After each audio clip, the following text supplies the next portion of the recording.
Blessings to you guys in the making. I am Lord Sue. Welcome to the You Are a God in Training video series, video 3. The 10 Steps to Perfection is your roadmap to God consciousness. With it, you can find your true way home.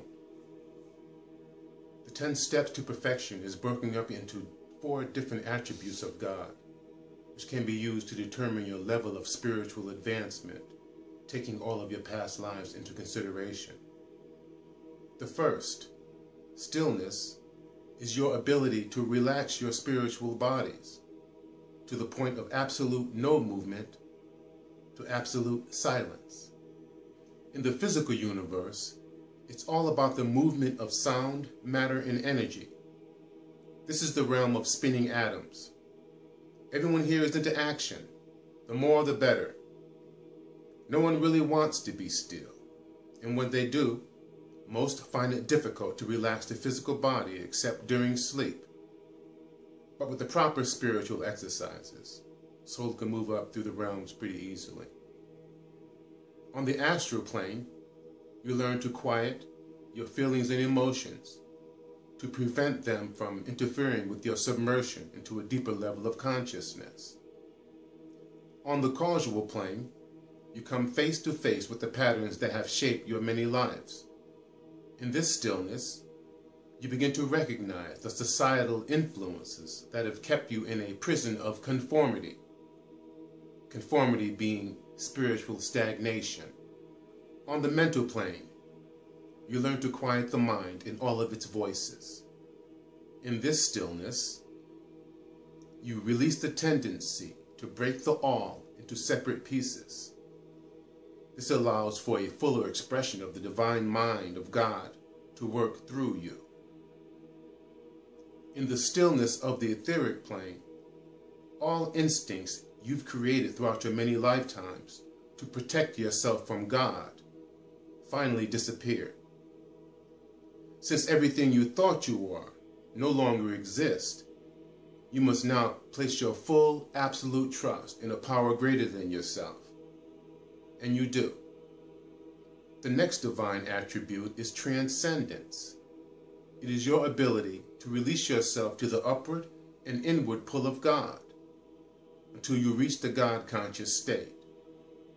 In the physical universe, soul finds it nearly impossible to connect to the subtleties of God's transcendental nature without some initial effort. So most souls don't even try. It shows up as their inability to break habits. On the astral plane, soul experiences the transcendental nature of God via emotional fulfillment. Here, anything that excites or stimulates the emotions can be created instantly. But soul has a hard time leaving this place. It's like living in a 6-bedroom house in the middle of Disneyland.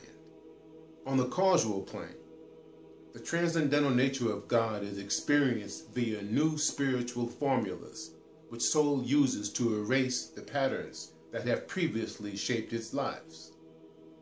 The upward and inward pull of God is experienced more clearly as you release yourself to its influence for the first time.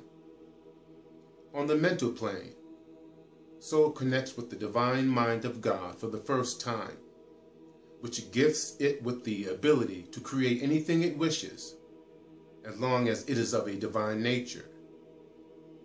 But soul must be careful not to get caught up in the marvels of creation, or it could be here for a very long time. Most souls fail this test. On the etheric plane, which now acts as an enormous charcoal filter, soul begins training with the dark energy for the first time. It must leave its past, its false self, and creation behind in order to move up to the next level, which is Bliss Plane 1, where everyone looks just like the sun.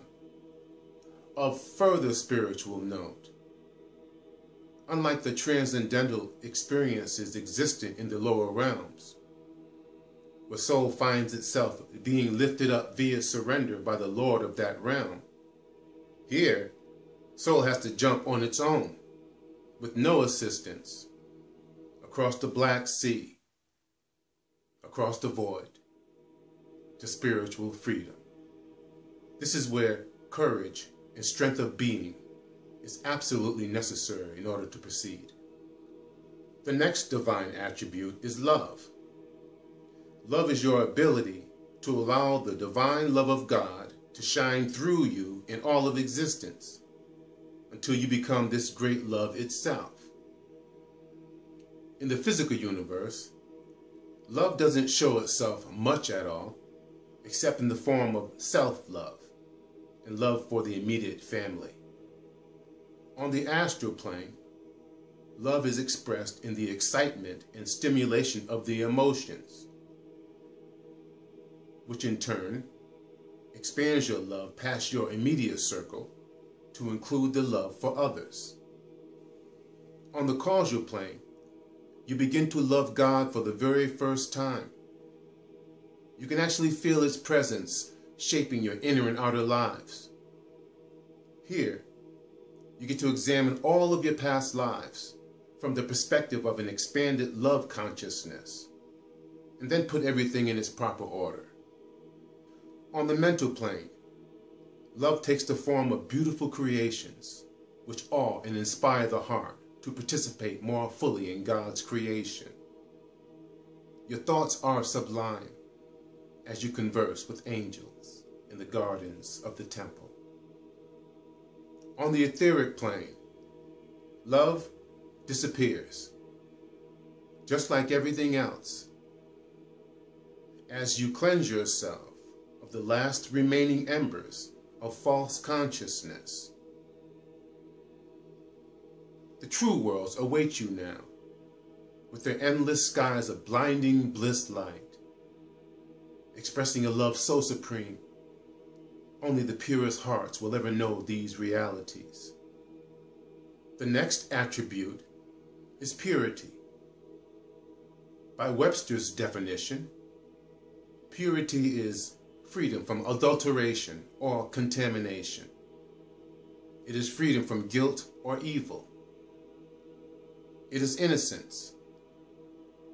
It is ceremonial or ritual cleanliness. But I take it a step further. It is allowing the power of your true spiritual nature to fully express itself.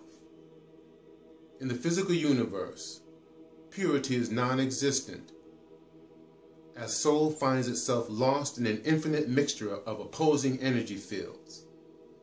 So much so, it is nearly impossible for its soul to separate itself from these pervading influences. But with the right spiritual techniques, everything is possible. On the astral plane, you've dropped your physical body like a wet blanket to experience the freedoms of a reality closer to your true spiritual nature. Life is fluid here. It's like living in a dream, where everything of an emotional or feeling nature is instantly possible. On the causal plane, you are even closer to your true spiritual nature. Compared to the freedoms found here, life on the astral plane looks like ants crawling around on a piece of red velvet cake. You are more refined in nature here.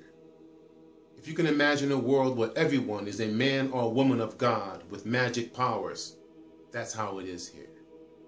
On the mental plane, you are even closer to your true spiritual nature without your physical, astral, or causal bodies. If life on the astral plane is like living in a dream, then life in the mental world is like living in an angel's dream.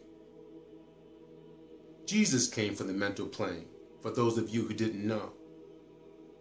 Everyone here has similar powers until it's time to move up. Most souls fail this test. On the etheric plane, soul finds itself empty of everything except the desire to reach bliss plane 1. There are no opposing energy fields here, just an endless sea of absolute darkness, which further purifies your beingness for entrance into bliss plane 1, where everyone looks just like the sun. Some smaller, some larger, some really large, but they all look like suns. No need to talk about the goings on on levels 6 through 10. It is impossible to understand the least of these realities except in the soul state of consciousness. Just know that the true worlds of God await your entrance into the immortal states. In the next video, I will discuss the dark energy and also introduce a new spiritual exercise called the 6-door technique. That's it for now. May your eternal day be glorious. I am Lord Su.